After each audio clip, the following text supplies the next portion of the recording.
زه رحمان بندری یم او د تیرو 15 کالو راهیسې په اخبارونو کې ټلویزیون چینلو کې په مطبوعاتو کې کار کوم.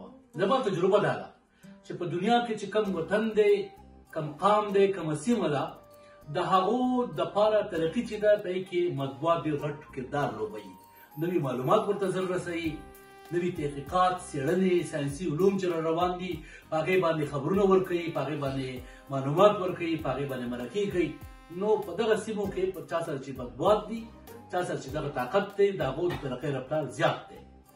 د بدبختۍ نه د پښتون قام چې چېرته دی، د هغو سره خپل مطبوعات چې دي، طاقتور مطبوعات، تکړه مطبوعات، نشریات، ټلویزیون چینلې، ویب سایټس، ریډیو چینلې، اخبارونه کم دي.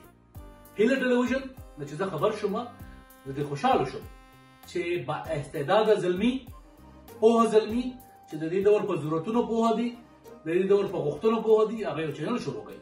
دا چینل نه موږ هیله کوو چې دا به د پښتنو د ترقۍ په رفتار کې خپل رول ولوبوي.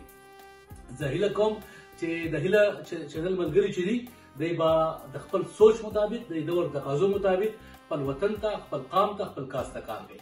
زه د یو خبریال په توګه باندې نه یوازې خوشحاله یم، نه یوازې مبارکي ورکوم، بلکې دا هم لوز در سره کوم چې زما لایق څه خدمت وي، څه خبره وي، زه به تل ستاسو ملګری یم او ستاسو سره به یم. مبارک شئ او ستاسو د ډېرې زیاتې کامیابۍ په هیله. خپل خیال ساتئ.